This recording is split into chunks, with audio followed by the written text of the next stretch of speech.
So now Hill home with an 0-1. Schwarber hits this one sharply. Diving stop, Chris Taylor gets rid of it in time. What a play by Chris Taylor.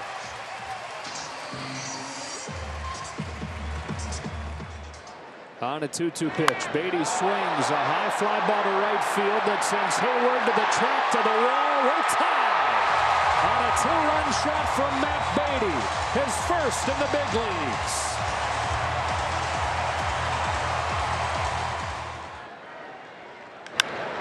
Driven to left center field. That ball's way back there. There it goes to tie the game.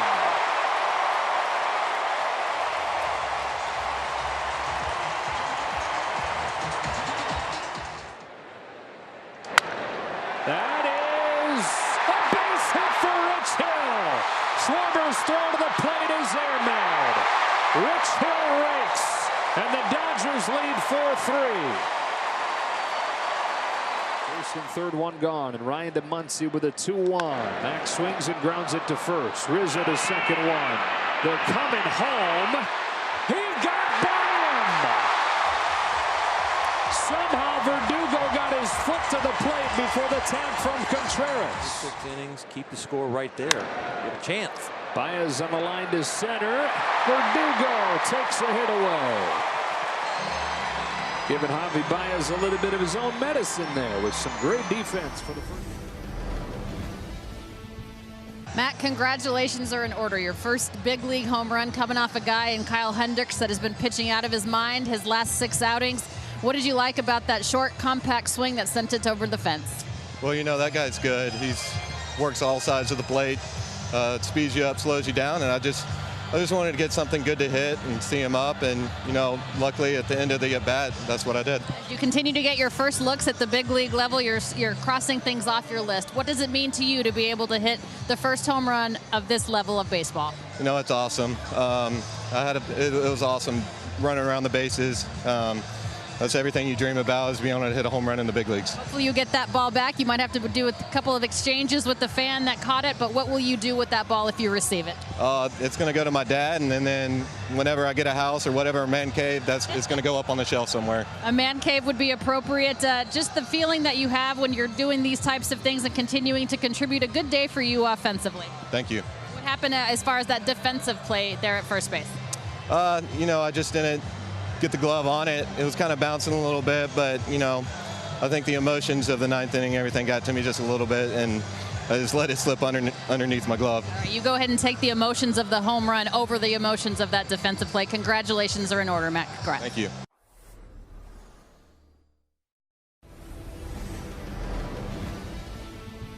The second straight night, the Dodgers fall behind 2-0 in the first inning to the Cubs, but they power their way back, Jerry, once again, and it's Rich Hill with the go-ahead RBI base hit, and the Dodgers never look back. The comeback kids are at it again. I love the way this team is playing. Even if they get down early in the ball game, they know they can come back. Rich Hill, masterful, even with the bats. There's no panic in this team, no question about it. They're down. They don't care, especially early in the game. They say, gosh, we have a whole game to come back and put those runs on the board. Also, the pitching staff understands that as well. They also know that, listen, okay, just because I'm giving it up early doesn't mean that I can't continue to put zeros up, because I can trust my offense to do the job.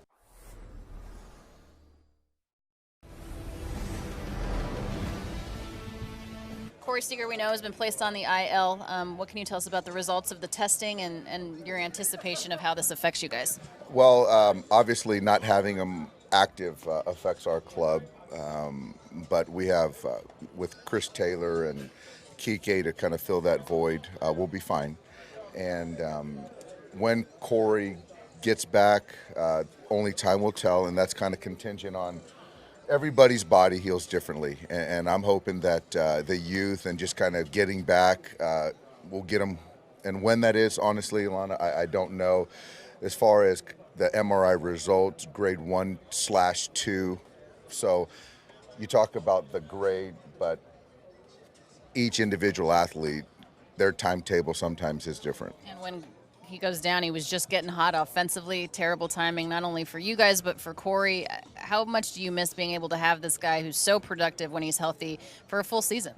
Yeah, and that's the thing that's really unfortunate because we've done everything as an organization. Corey's done everything as far as taking care of himself. And I was just talking to him today, and the thing that's disappointing or disheartening for him is there's no signs of that. And so as far as fatigue, soreness, any type of strain a little bit before that to kind of give him a heads up, but there was nothing. It was kind of out of the blue. So I think that's the thing he's probably most disappointed outside of missing time. David Freese gets a start for the first time in a bit. Is this more out of necessity, or do you feel that right knee tendonitis is a non-issue? I think it's a little, not necessarily necessity, but part of us managing David is picking spots to run him out there. And it is still an issue, that right knee. But I think that being able to get him in there tonight, have him not start the next couple of days, get him in there on Sunday against Quintana, I think that that's feasible. And hopefully, as we continue to treat him up, we'll get him over the kind of over the hump. Dave, was the MRI better or worse than what you initially thought the night that it happened? You know, I mean, I guess maybe a tick better, but I think the thing is it's all, a lot of it is, you know, Corey's sore right now. So, I mean, you talk to Corey and he's got soreness. So, you know, regardless of what the MRI says, a lot of the being asymptomatic and seeing how he feels and listening to him obviously is important. But it's kind of in that same neighborhood, I guess, this 1/2 and maybe a tick better. But when I listen to Corey, he's still sore. Is there a number of days where we know he's not going to be doing anything physical activity-wise? Gosh, JP, I can't see him doing, just letting it kind of calm down. You know, you're talking, I mean, easily, and I really don't know, but I can't see, you know, 4, 5, 6 days before he can really start even thinking about kind of working in the other direction. Right now, we're just trying to calm things down. What did you see out of Caleb the other night? I saw conviction in the throws. Ball was coming out really well. I think the command with the fastball was pretty good. Not great, but pretty good. The swing and miss was there, and I think he threw, I think it was a one-strike curveball or a first pitch curveball that was really good. Threw a few curveballs, but the shape was better, and so have him down probably today. Try to stay away from today with that load, but I thought it would look much better than it did prior.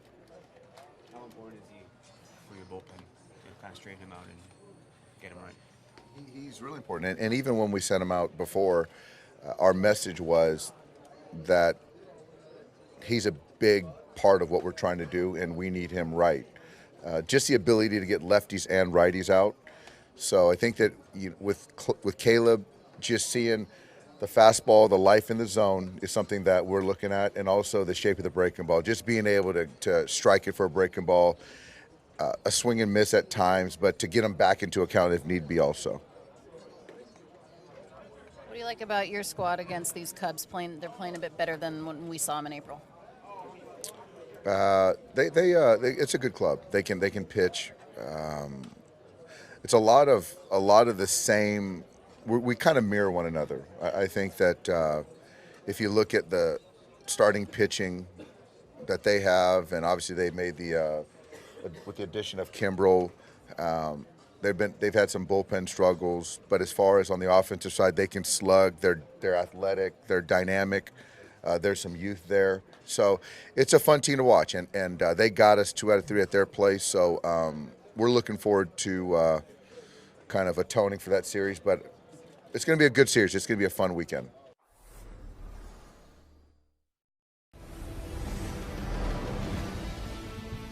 All right, Corey, just as you were getting going offensively, another blow as far as the physical is concerned. I understand that you didn't even feel this coming. Does that make it even more difficult to deal with?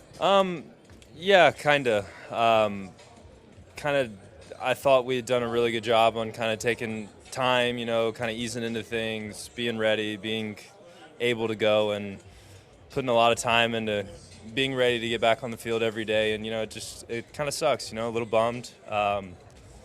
Starting to feel better at the plate, just kind of getting comfortable and enjoying playing again, really.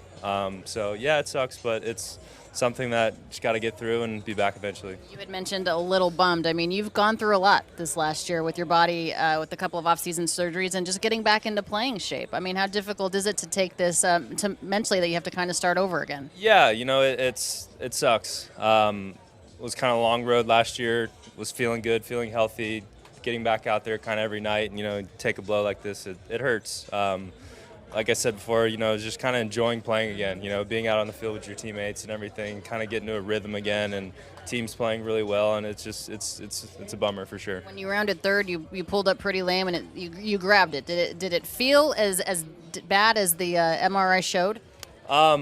Yeah, it hurt pretty good.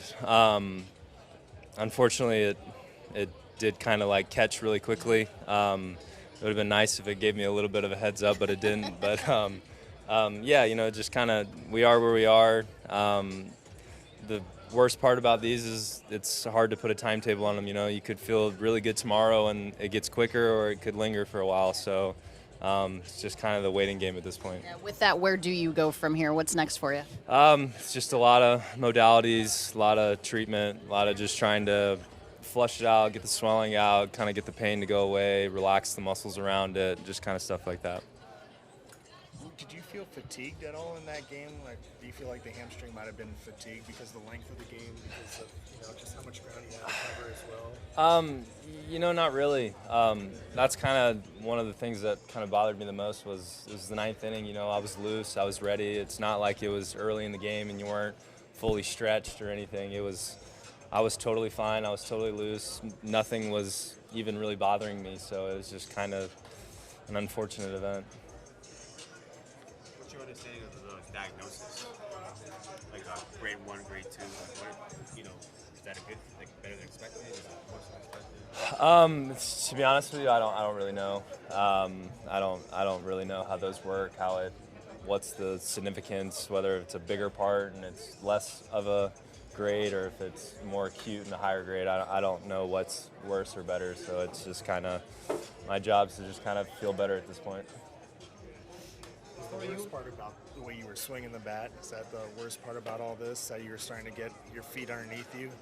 Yeah, not even really the success part either, just more like getting comfortable in the batter's box again, kind of getting back out there and feeling good when you step in the batter's box and being able to be productive and help with your team, more than like the personal success I was having. It's a bummer not to be back out there anymore.